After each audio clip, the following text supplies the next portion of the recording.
Hello दोस्तों, welcome to my YouTube channel Vikram with job job. इस video में हम बात करेंगे रिज्यूम फॉर्मेट के बारे में। रिज्यूमे का फॉर्मेट क्या होना चाहिए। मैं कई ऐसे रिज्यूमे रिसीव किया हूँ जो उस पर बायोडाटा लिखा हुआ है, रिज्यूमे में इधर उधर की बातें लिखी हुई है। वो चीज़ सही नहीं है। कहीं ना कहीं एचआर जो होता है रिज्यूमो के ऊपर ज़्यादा नहीं जाता है, बट फिर भी एक बार देख लेता है बस।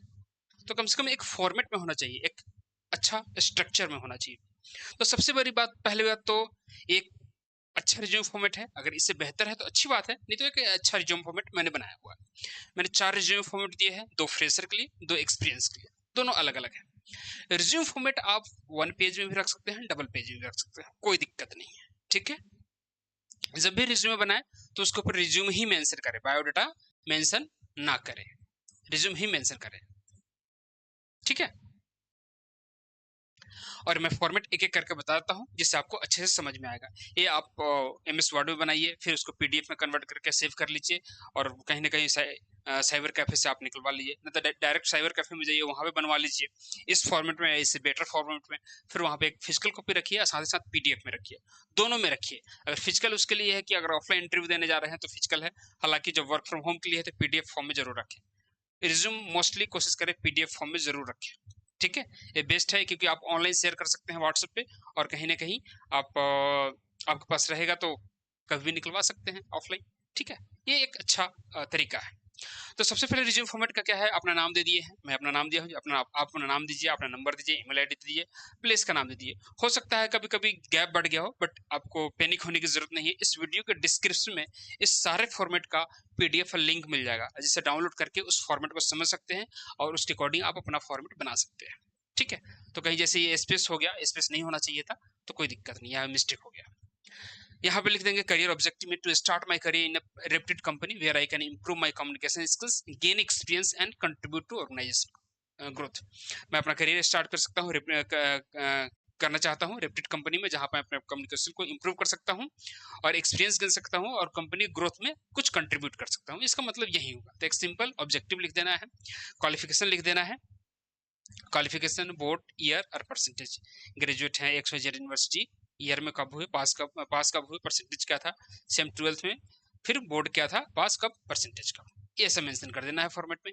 स्किल्स जरूर मेंशन करनी होती है। स्किल्स में क्या जानते हैं, basic computer, good communication, team player, positive attitude, MS word, ये तो होना ही चाहिए, ये बेसिक चीज है, ये तो हर किसी के पास होता है और मेंशन करना ही चाहिए। स्ट्रेंथ में क्या है, क्विक लर्निंग है, हार्ड वर्क है, पंक्चुअल हैं आप, मतलब टाइम पे आते हैं जाते हैं, फ्लेक्सिबल विथ रोटेशनशिप।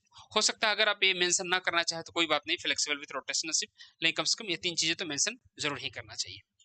पर्सनल डिटेल्स में अपना नाम दे दीजिए, डेट ऑफ बर्थ दीजिए, लैंग्वेज दीजिए, कौन कौन सा लैंग्वेज जानते हैं, मैरिज स्टेटस दे दीजिए, फिर एक डिक्लेरेशन दे दीजिए, I hereby declare that above information is true to the best of my knowledge. मैं बताना चाहता हूँ जो ऊपर जो भी मेंशन है वो हमारे बेस्ट नॉलेज में सही है। डेट है, प्लेस है, सिग्नेचर है, ये एक ये भी फॉर्मेट है। ठीक है, अगर इससे कुछ चेंजेस चाहिए तो दूसरा फॉर्मेट भी मैं मेंशन किया हूँ एज ए फ्रेशर के लिए, विक्रम, अपना नंबर दे दिए, ईमेल आईडी दे दिए, फिर प्रोफाइल भी दे दिए, graduate fresher with good communication skills and basic computer knowledge. Graduate हूँ, फ्रेशर हूँ, गुड कम्युनिकेशन स्किल्स के साथ बेसिक कंप्यूटर नॉलेज भी है, looking for an opportunity in the BPO, मैं BPO में अपॉर्चुनिटी ढूंढ रहा हूँ, और या यहाँ पर सर्विस सेक्टर भी डाल सकते हैं या कस्टमर सर्विस भी डाल सकते हैं, जो भी आपकी इच्छा हो वो डाल सकते हैं।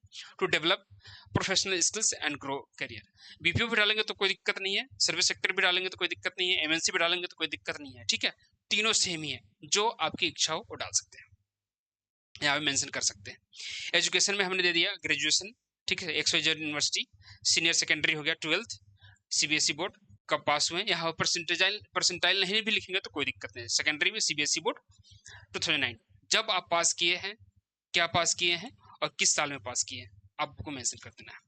टेक्निकल स्किल्स में ये मेंशन किया हुआ है, MS ऑफिस है, इंटरनेट है, टाइपिंग स्किल्स है, ईमेल कम्युनिकेशन है, सॉफ्ट। ठीक है, तो ये कम से कम मेंशन जरूर करना चाहिए ये सारी चीजें। सॉफ्ट स्किल्स में देख लेते हैं, कम्युनिकेशन स्किल्स है, प्रॉब्लम सॉल्विंग है, एक्टिव लिसनिंग है, कस्टमर हैंडलिंग है, ये सारी चीजें मेंशन करना चाहिए। एक दो छूट भी जाए तो कोई बात नहीं, लेकिन ये सारी चीजें मेंशन होनी चाहिए एक एक करके स्ट्रक्चर वे में। हॉबीज में रीडिंग डाल दिया है, लिसनिंग म्यूजिक डाल दिया है, लर्निंग न्यू स्किल्स डाल दिया है, कोई भी आपका जो हॉबी हो आप एडिट करके डाल सकते हैं। पर्सनल इन्फॉर्मेशन में क्या है, आप अपना एड्रेस डाल सकते हैं, कोशिश करें कि आप जहाँ पे रह रहे हैं अभी वो वाला डालें। जैसे मान लीजिए आप हैं बिहार से, रह रहे हैं दिल्ली NCR में, तो दिल्ली NCR वाला डालिए। ठीक है, ताकि HR को समझ में आए कि ये अभी करंट लोकेशन क्या है आपका। ठीक है। बाकी आपका Aadhaar card, voter ID card, PAN card जब आप देंगे तो वहाँ पे आपका परमानेंट एड्रेस रहेगा। प्रेजेंट एड्रेस हमेशा मेंशन करना चाहिए ताकि आपका डायरेक्ट कम्युनिकेशन हो सके इस कंपनी का आपके साथ।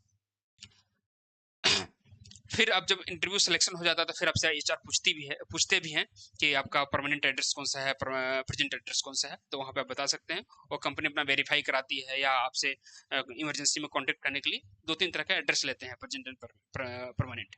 तो वहाँ पे आप जाते हैं, अपने आप सब कुछ समझ में आ जाता है एक बार सिलेक्शन होने के बाद। खैर ये वर्क फ्रॉम होम के लिए ये सब चीज़ कोई रिक्वायरमेंट नहीं होती है, ऑफलाइन जो ऑफिस में काम करते हैं उनके लिए। एक्सपीरियंस वाले रिज्यूम मैंने मेंशन किया हुआ है, अपना नाम दे दिया, नंबर दे दिया, ईमेल आईडी दे दिया, एड्रेस दे दिया। प्रोफाइल देखिए, customer service experience with 2 years of experience in handling customer query. Customer service का एक्सपीरियंस है 2 साल का कस्टमर हैंडलिंग में, resolving customer problem and maintaining customer satisfaction in the BPO sector.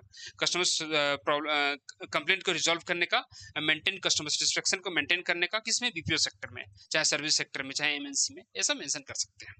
Work experience देखिए, किस company में काम किए हैं, customer support as executive, as a post है ये।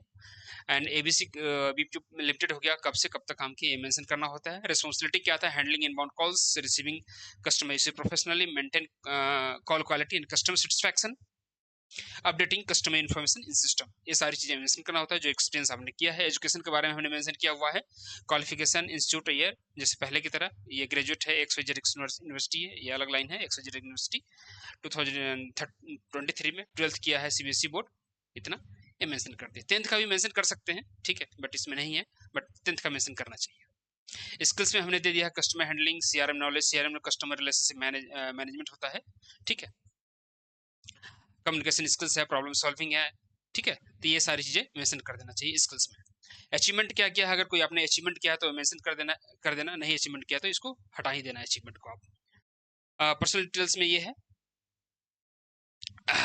Language known, Hindi, English, location, ये मेंशन कर सकते हैं, ठीक है। जो भी है, जब एक्सपीरियंस करेंगे तो ये सारी चीजें पता चल जाएगा सीआरएम वगैरह क्या होता है, इसमें ज्यादा पैनिक होने की जरूरत नहीं है। फिर दूसरा फॉर्मेट क्या कहता है, अपना नाम दे दिए, नंबर दे दिए, ईमेल एड्रेस दे दिए। प्रोफाइल क्या है, dedicated BPO professional with experience in customer support, telecalling में एक्सपीरियंस है बीपीओ में। Skills in communication handling customer concern, skill है किसमें, कम्युनिकेशन में, कस्टमर हैंडलिंग को, एंड अचीविंग कंपनी को टारगेट को अचीव करने में। एक्सपीरियंस क्या है, टेलीकॉलर का, किस एज ए पोस्ट क्या है, ये है, XYZ कंपनी में है, ड्यूरेशन कब से कब तक काम किए हुए मेंशन है।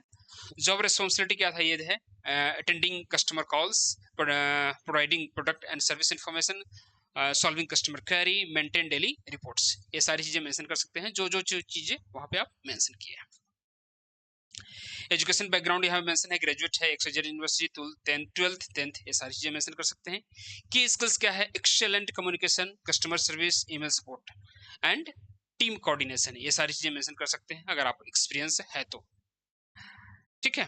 Basic knowledge team, basic Excel knowledge भी मेंशन कर सकते हैं अगर आप हैं तो। ये थोड़ा बड़ा हो ही जाता है, बहुत छोटी चीज़ है, बहुत ही आसानी से हो जाती है।